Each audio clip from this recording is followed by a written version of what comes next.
Voilà, très cher abonné de Fantastique Info, tozali na esenga kosala la bino vidéo ya makolo ya lelo parce que bandeko ebele bazali kosomba ba terrain mais bazosomba pe mabe pona nini baza na connaissance mingi te.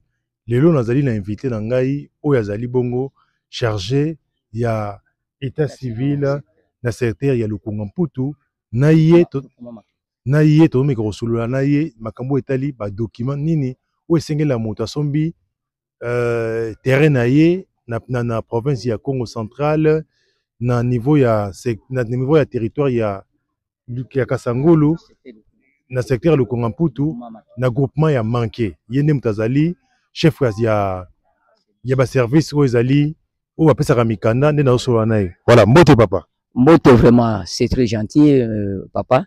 Ngai nazali chargé de l'état civil. Ça biso komona ona no. Komona nga monsieur Namwisi Mugitata Doris. Nazali chargé au nazotala na groupement Make na territoire ya Kasangulu, province de Congo central, secteur de Lukunga Mputu, groupement de Make. Ngai nde mutu nazali chargé pour na kotala. Ba document esengeli mutu azala nango 1. Il fallait zana acte de vente ya chef de terre. Acte de vente à chef de terre, il fallait zana convention de terre. Il fallait zana certificat de bonne conduite VMX. Il fallait zana demande de terre. Il fallait zana carte géographique. Il fallait zana croquis. Croquis mutako salango eza agronome. Awa bino bobengaka après za soka sisi biloko ani fallait zala asa sa cadastre, awa cadastre biso kuna babenga enquête de vacances. Après avoir et chaque année il fallait futaka 30 000 par an. Baresi wana no seko zanango. Biloko nde oyo mutako zanango yangwana. Ba document ngo pe nakolo banasir nazali nango. Ba document ezali signé par les chefs de secteur, signé par les chefs de groupement, signé par les endroits. En même temps, yomoko pe muto sombi, il fallait zala au signer. Pour zala OK. Parce que na kacha document na il fallait ba mentionner ba nombre de hectares au sombi. Peut-être à part wana eloko musuté. Voilà, merci beaucoup papa Doris. Ozolo makambo ezali vraiment très important. Na kasi ozo kenango na lombango mingi parce que Fantastique Info Télévision ezali chaîne oyoyo et accompagner ka bandeko nyonso oyo bazosala bilanga. Tolobi tozali chaîne à gros business. Tozo accompagner bango olobi maloba moko ya kitoko moke na lombango ezali mission bakomaka makambo tolobaka. Na lingaka un peu meka poko bandela yango na malembe, c'est-à-dire on meka ko préciser document moko na moni za ba document awa net on a moni awa sona ko simba s'il vous plaît. Na moni bokomi République démocratique du Congo, province du Congo central, territoire de Kasangulu, secteur de Lukunga Mputu. O ezali convention ezali nini document outina nango ezali nini parce na moni convention balobi nous représentants fonciers et format 3 lignées du clan point ne botiki bongo c'est continuer pe koto na certificat de bonne conduite VMX. Tomoni yango pe wana, tomoni document mususu bomeki kolandela yango awa ezali demande de terre. Tous ces akaka na kati ya secteur ya Lukunga Mputu, les documents mususu na moni na suka awa ezali carte géographique. Alors, maintenant, on tomoni convention au bosalemi awa, document yango ezali tina na nini, au bopesaka convention par exemple de terre. Merci vraiment au lobby keno peut-être na niveau ndenge zawana. Convention ezali document o ezolakisa keno moto asombi mabele ezana ba article o ezakuna o ezolakisa na sisoko tango komona ba article sengeli ba pekisi nanu yo moto sombi mabele et sengeli falo respecter ba limite o yosombeli mabele yo pe coutumier oteki mabele ozana droit moko te ya koteka mabele na moto mususu. Voilà, merci. Na me kotanga na moni ba komi article 1. Les droits fonciers surnommés acceptent librement de céder terrain à messieurs ou madame, vie d'établir des cultures vivières et d'ouvrir un pâturage de petits bétail. Article 2, Bolobi, les terrains cédés à une superficie de ... hectares à, ça se situe à, alors, maintenant, l'article ton amoni bolobi, les exploitants concertants libres à payer au ayant droit tous les dégâts causés aux cultures des habitants selon les barèmes prévus par la loi de notre République. Article 4 bolobi, les exploitants doivent respecter les limites de terre qu'ils ont eu. Article 5 bolobi, les propriétaires doivent respecter les instructions suivantes. 1. Ils doivent respecter les limites de terre cédées. 2. Ils ne peuvent plus faire de la recéder ni revendre ces terrains à une personne, ni établir des cultures sur ces terrains ou kralls. Article 3, en fait, sous-point article 5, que non. Ils ne peuvent déchasser. Ils ne peuvent déchasser du gibier dans la concession pendant la journée, ni pendant la nuit. Je crois peut-être ou pendant la nuit. Article 4, sous-point article, que non. Ils ne peuvent faire de culture dans la concession. Article 5, il est interdit d'étendre des pièges près des kralls ou dans la concession. 6, en cas de décès, messieurs, Article 5, article 6, toute constatation relative à l'application des présentes conventions et du ressort du tribunal des secteurs de Lukungamput. Voilà, où est la carte de la convention, pour les accords. Voilà, pour les accords d'ayant droit, pour compléter en voilà. Deuxième, mokanda botier, certificat de bonne vie, certificat de bonne conduite, vie et mex. Ok, donc document. Alors, document et puis ça m'a rendu. Bon, document wana nyonso soko tali kuna signature des akuna eza signature à chef de secteur, chef de groupement na yandroit.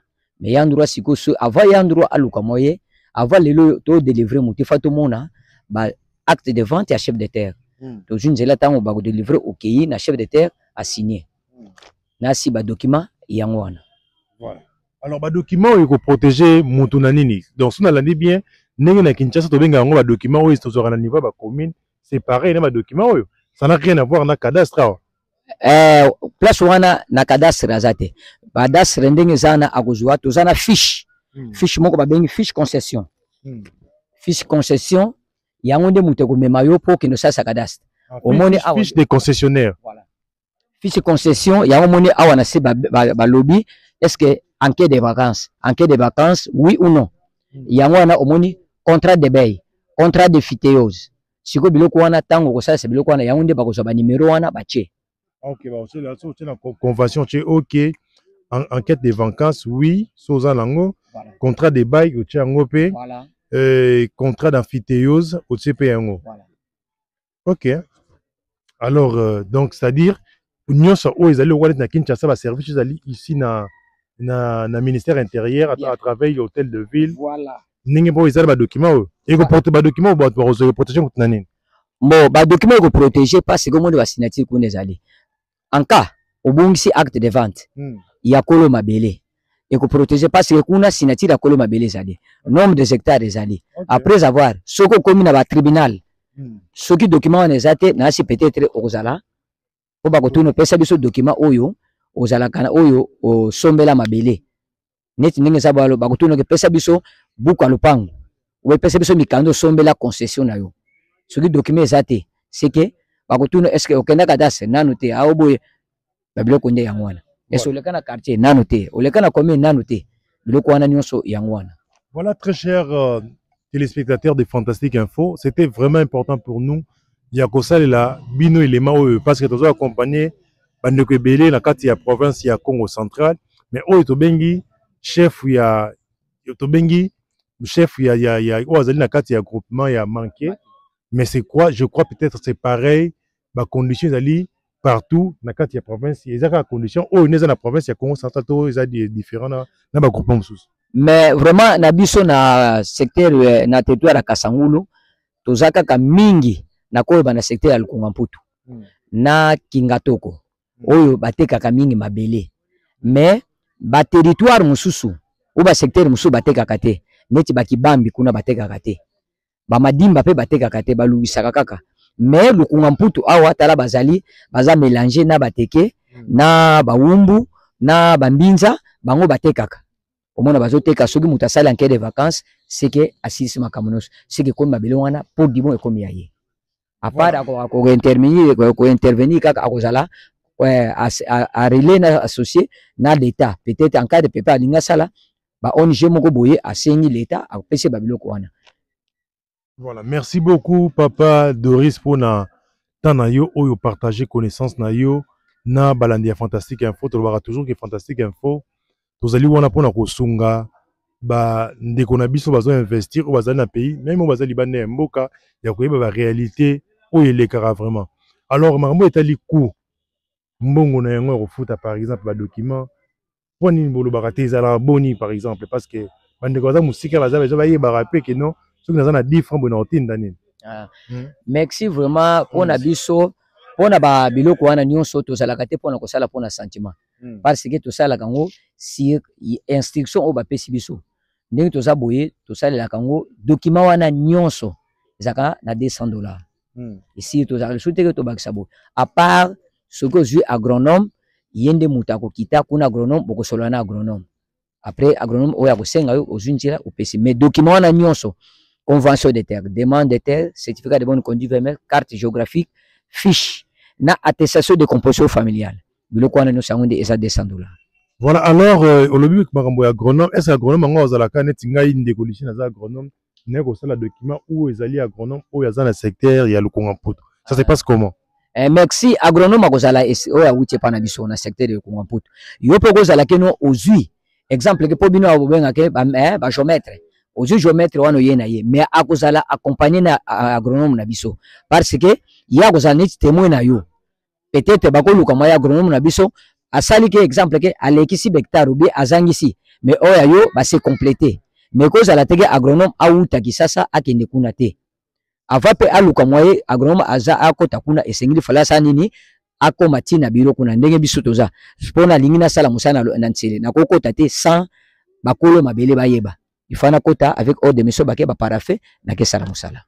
Voilà, merci beaucoup balande Fantastique Info soki émission na biso oyo to sali na Papa Doris SCP lisio to sengi na yo omeka ko tshela biso commentaire soki motune ezali tchango na commentaire partager na bande ko mususu pe s'abonner soki ezali mbalo liboso rolanda biso na nzela ya Fantastique Info télévision on ezala ki votre humble serviteur Lucien Bokite ambassadeur de la terre. Nasima ya caméra ezalaki bongo son excellence monsieur Zéphirin Tita Oazaki derrière la caméra topesi bino nyonso mbote oyo bolandi biso ya lelo tokutani mbala ya sima bye.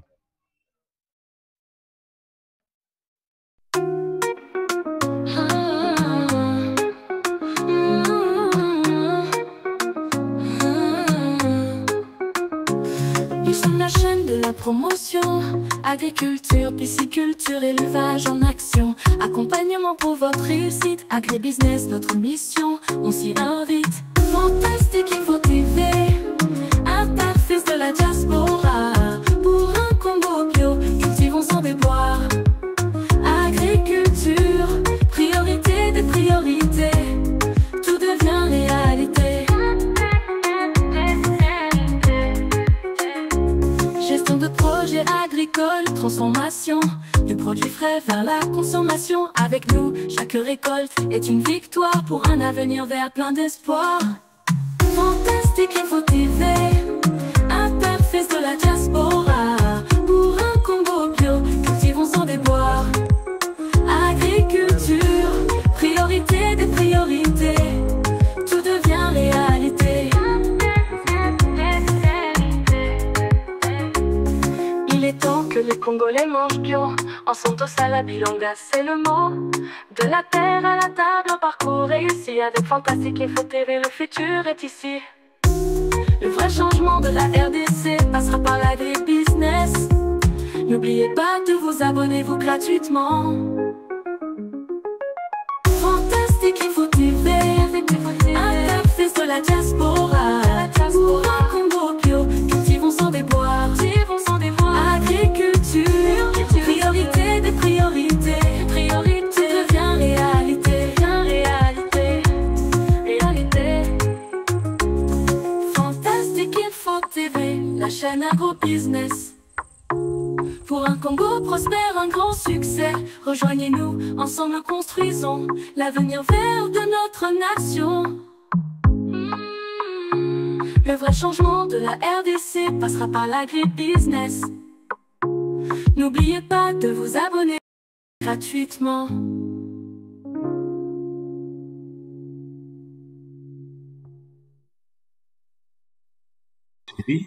Magazine au business. N'oubliez pas de vous abonner gratuitement.